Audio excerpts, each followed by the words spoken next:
नमस्कार मंडळी, मी वरद विजय चव्हाण तुम्हा सगळ्यांचं माझ्या युट्यूब चॅनलमध्ये स्वागत करत आहे. म्हणजे काल रिलीज झाले होते 3 मराठी सिनेमे. एक म्हणजे गुलाबी, दुसरा रानटी आणि तिसरा म्हणजे धर्मरक्षक महावीर छत्रपती संभाजी महाराज. या 3 पैकी 2 सिनेमांचे रिव्ह्यू म्हणजेच रानटी आणि संभाजी महाराजांवर आधारित असलेल्या सिनेमाचा रिव्ह्यू आपण केलेला आहे. तो जर व्हिडिओ तुम्ही बघितला नसेल तर त्याची लिंक तुम्हाला खाली डिस्क्रिप्शन बॉक्समध्ये देतोय. आता आजच्या या व्हिडिओमध्ये आपण बोलणार आहोत की या 3 सिनेमांचं बॉक्स ऑफिस कलेक्शन किती झालं आहे. बुवा, आज तुम्ही मगाच्या व्हिडिओमध्ये म्हणजे संभाजी महाराजांच्या व्हिडिओमध्ये सुद्धा बघितलं असेल, खुर्ची काही टिकत नाहीये, काहीतरी गणलंय खुर्चीचं.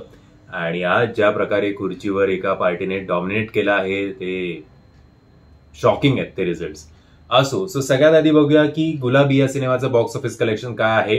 बाय द वे, या 3 सिनेमाचं बॉक्स ऑफिस कलेक्शन ऐकण्याआधी एक जनरल रिमाइंडर की हे आकडे खरे असतील अशा कुठल्याही प्रकारचा मी दावा करत नाही. आता मराठी सिनेमाला ट्रेड अॅनालिस्ट नसल्यामुळे आपल्याला कालची या 3ही सिनेमांची ऑक्युपन्सी नाही दिसत आहे किंवा कुठल्या टेरिटरीमध्ये किती काय या सिनेमांनी कमवलेले आहेत ते दिसत नाहीये. फक्त आणि फक्त एक रफ आकडा आपल्यासमोर आलेला आहे या 3 सिनेमांचा. सगळ्यात आधी बघूया गुलाबी या सिनेमाने किती कमवले. तर गुलाबी याचं म्हटलं जातं की साधारणपणे 5 लाखच्या आसपास काल यांनी कमाई केलेली आहे. सो तसं पण फार हाईट नाही आहे या सिनेमाची अनफॉर्च्युनेटली, आणि ते बॉक्स ऑफिस कलेक्शन मध्ये दिसतंय. आणि कुठेतरी रानटी आणि संभाजी महाराजांवर आधारित असलेले जे सिनेमे आहेत त्याचा इम्पॅक्ट गुलाबीवर नक्कीच पडणार आहे. आता येऊया रानटी या सिनेमानी बऱ्यापैकी काल चांगलं ओपनिंग मिळालेलं आहे त्याला. अनफॉर्च्युनेटली मी जे रानटी आणि संभाजी महाराजांचा सिनेमा बघितला तर मुंबईमध्ये तरी माझ्या शोला या दोन्ही सिनेमाला फार हे नव्हती, गर्दी नव्हती. बट जे कलेक्शन या 2 सिनेमांचं आपल्या भेटीला आलेलं आहे त्याच्यावरनं असं वाटतंय की कदाचित पुणे आणि या सगळ्या ठिकाणी कोल्हापूर, सातारा, सांगली इकडे त्यातल्या त्यात लोक हा सिनेमा बघायला जात आहेत. रानटी या सिनेमाचं जे कलेक्शन आलेलं आहे, इंडियाचं ग्रॉस कलेक्शन ते म्हटलं जाते, साधारणपणे 21 लाखच्या आसपास या सिनेमाला डे 1ची ओपनिंग मिळालेली आहे.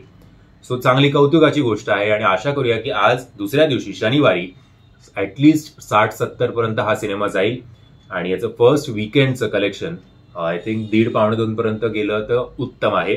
बघूया लोकांचा काय कौल आहे तो ओव्हरऑल या रानटी सिनेमाच्या बाबतीत. एक तर ऍडल्ट सर्टिफिकेट पण आहे आणि हार्ड कॉर मारधाड आहे. सो फॅमिली ऑडियन्स तर निश्चित जात नाहीये, पण फॅमिली ऑडियन्स न जाऊन सुद्धा बाकीच्या बऱ्याचशा मराठी सिनेमांचं हे 21 लाख फर्स्ट वीकेंडचं कलेक्शन असतं. बट डे 1 ओपनिंग या सिनेमाला चांगली मिळालेली आहे. सो बघूया, आशा आहे की हा सिनेमा अजून जास्त पिकअप करेल. आता येऊया धर्मरक्षक महावीर छत्रपती संभाजी महाराज या सिनेमाच्या कलेक्शनकडे. कुठेही याचं सुद्धा ऑक्युपन्सी किंवा टेरिटरी वाईज हे डिस्ट्रीब्युशन नाही दिसत आहे.